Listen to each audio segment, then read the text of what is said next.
Pas ce que je vais dire par rapport à la nomination de l'équipe nationale. Le DTN. Le DTN national, parce que la vie au Cameroun est compliquée, surtout ces derniers temps-ci, surtout dans les mouvements sportifs. Mbarga Angelbert, c'est un petit frère et qui a toujours travaillé et bien dans les équipes, dans les sélections nationales. C'est un enfant qui est né avec la cuillère en or. Il a eu cette chance-là. Après Canon de Yaoundé, il n'a travaillé que dans les sélections nationales. Alors, c'est pour ça qu'on dit que nous, on a pensé qu'il fallait quelqu'un qui a une autre vision, une autre carrure pour présider à la tête de la sélection, à la DN. La direction technique. Parce qu'il y a des aînés, il y a des entraîneurs qui nous ont tous formés. Même Angelbert Mbarga, qui ont formé Angelbert Mbarga. Il y a Pierre Ndjilin Dengue, par exemple, qui est même le premier instructeur FIFA et CAF dans ce pays, qui a amené le processus de licence à CAF, que vous entendez, le processus de licence internationale, qui a travaillé à l'extérieur. Pourquoi ne la voit pas nommée? Il ne faut plus qu'on nomme des gens parce qu'on déteste les autres par affinité. Les nominations par affinité ne peuvent pas apporter. Donc vous pensez que c'est une nomination par affinité? Puisqu'il était déjà bien à sa place d'adjoint, comme on l'avait jamais. Est-ce qu'il doit rester éternellement adjoint? Mais il a été toujours adjoint. Il y a des gens dans la vie comme ça qui sont faits pour être toujours éternellement adjoint. Toujours adjoint. Puisqu'il est partout. Adjoint, il a le salaire. À l'Anafoot, il a encore même un poste à l'Anafoot. Je ne sais pas s'il a démissionné de là. Quelqu'un comme Angelbert Mbarga devait être en train de vouloir d'aller se reposer aujourd'hui, puisqu'il a été toujours aux affaires.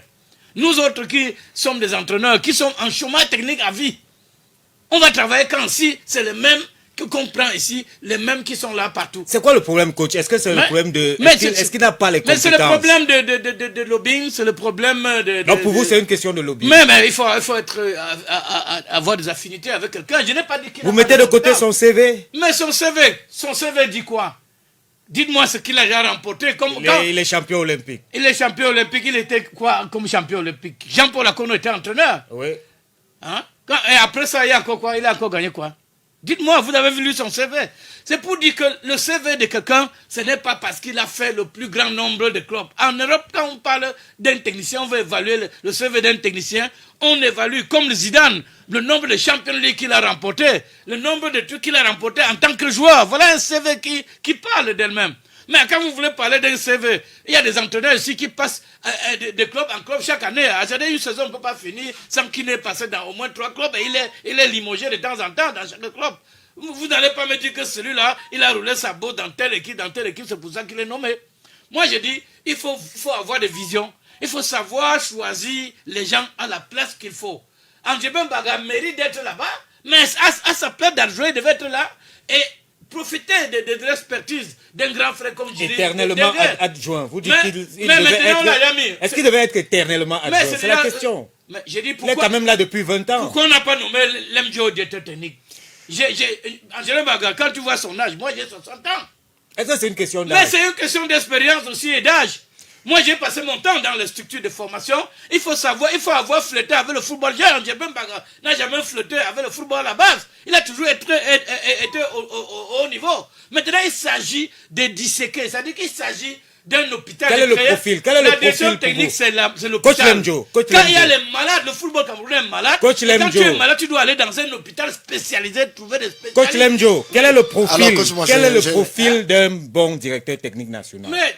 Donnez-nous un peu. Angelbert Mbarga a le profil, mais il devait être adjoint. Mais le profil, je vous ai déjà dit que Djili Pierre Dengue, il y a un monsieur comme Caen Michel, vous comprenez? Il y a Wansi Dominique, ils sont encore là. Pourquoi on avait pensé qu'on pouvait enlever Jean Manga Ongene, qui était... Voilà, aujourd'hui, on est obligé de payer des millions à Jean Manga Ongene pour faire venir des gens qui ne sont pas compétents. Hein? Vous ne pouvez pas prétendre qu'il n'est pas compétent. Mais les gens qui n'étaient pas compétents, qui sont venus là-bas, on ne peut pas nommer à la direction technique nationale les judokas ou bien les gens qui font les arts martiaux. Et vous pensez qu'ils doivent venir travailler. Donc moi, je pense que Angelbert Mbarga, je n'ai pas dit qu'il n'a pas de compétences. C'est d'ailleurs mais vous dites qu'il doit rester adjoint. Professeur de sport. Mais je dis, sa place d'adjoint était d'abord là. S'il fallait un profil, il fallait qu'il reste adjoint. C'est la seule place qu'il doit avoir. Mais il fallait qu'il reste adjoint déjà. À vie, adjoint à vie. C'est la direction technique, il s'agit de la direction technique. Il ne s'agit pas... Quand vous avez dit que son palmarès, dites-moi, il est passé dans les sélections nationales. Quel trophée a-t-il